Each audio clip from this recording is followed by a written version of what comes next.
I have just a few questions very quickly. Mr. McIntyre, very quickly. I know you have about $2 billion in identified damages to the salt caverns. You've been allowed $1.4 billion of that. You're about 500 plus short.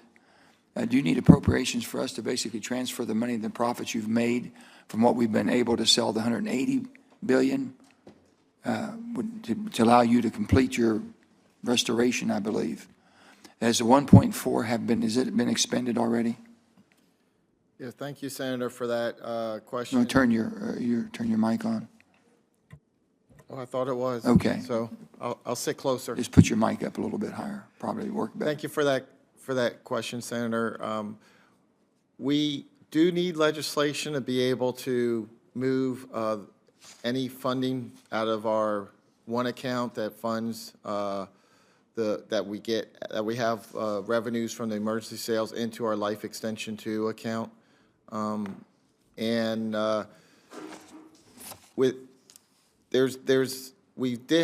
spent about 1.1 billion of the 1.4. I mean, we haven't spent that, but it's been committed to. So most of it's already been committed to. So that additional 500 million could come from the sales. But you still, I mean, your cost of repairs are still in the $2 billion range. Yes, to complete the whole project, it would be the 1.92 billion. We'd have to give you appropriated authority to use money that you already have. Yes, sir. I got you. Okay. With that, Dr. Huff, we talked briefly, and I know that Senator Cortez Masto is extremely concerned, and but we think all 50, we're responsible. All 50 states benefit from our nuclear program, and we all have a responsibility, and with that, it should be a fair process. I've talked to some of our friends in Australia, and they seem to be very aggressive on looking at some of their opportunities of taking this waste, because basically they're a big supplier of uranium also. They have supplies, which we're going to be needing. And what's your concerns about Russia right now being able to put an awful lot of harm to our nuclear commercialization that we use if they would cut off their uranium supply? Thank you, Senator.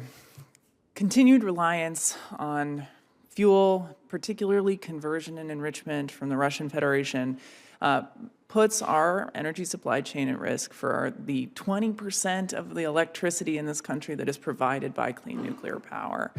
And we're very concerned about making sure that we can support in strategic investments that'll expand that domestic fuel cycle. We're talking to our partners and allies that are capable of helping us with that supply chain and engaging with them on a forward-moving plan over the course of the coming years that should expand it, but it will require investment. And, we're really... Also, they have a big problem permitting also getting it done in a timely fashion. That's right. So it does certainly require, if you're going to stand up, for example, a new enrichment facility, that you engage with the Nuclear Regulatory Commission for a license to create that facility here in the United States. While some facilities may already have standing licenses that enable new capacity to be stood up quickly, we do expect that for a diversity of suppliers, some new licenses will have. As you mentioned, the 20% of our energy comes from nuclear. Mm-hmm.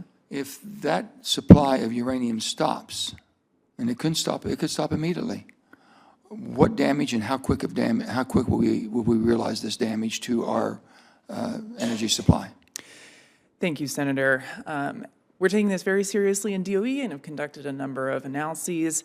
We believe that there is time. So nuclear reactors only refuel every year and a half or so. If they shut down next month, we say that Russia's put a blockade on that and not sending any more in retaliation to our support of Ukraine for the war.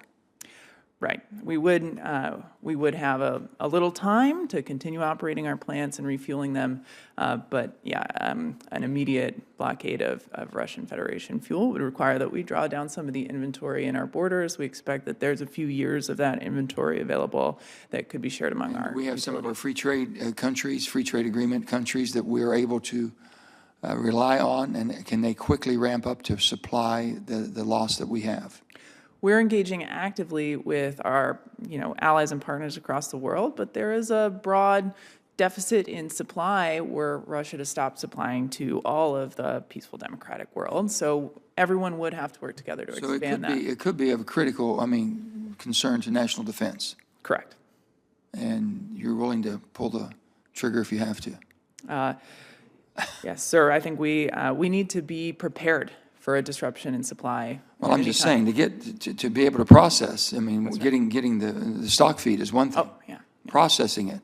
That's right. And how many opportunities are there around the world for us to process with countries that we have a free trade agreement with or our allies? Yes, and enriching nations are very limited. Among the nations of the world, it's very specialized technology, converting and enriching uranium. Well, I know we keep talking about disposal of waste. We're not talking about basically producing the energy that we need. That's the problem. And that's what I'm concerned about, and I've been concerned. So we're talking, whether it be our friends in Canada, whether our friends in Australia, whether it's basically relying on ourselves a little bit better than what we do. But we need your direction and guidance on that, and we appreciate it. Any other further questions at all? Let me thank all of you for a great, I think, hearing today, and the expertise that you all have and bring to it is helping us immensely. All three categories, everything we talked about today. We're very much concerned about SPUR, as you know, Mr. McIntyre, and your expertise and your longevity and your expertise has all played to our comfort zone, if you will. But we're concerned about 400 million barrels. We're concerned, are we going to get back to 700? We're concerned, basically, do we have the spare production to do that or spare capacity? Because the world's demanding more and more. And we're not energy independent as we are now. And with supply chains, I don't know if you're able to get back there.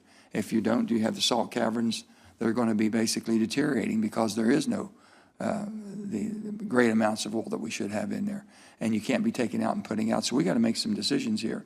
Are we going to allow them basically to stop the mandatory sales and use the resources from the sales we just had in order to replace that, to meet our pay-fors that we've already obligated ourselves to? It's a mess.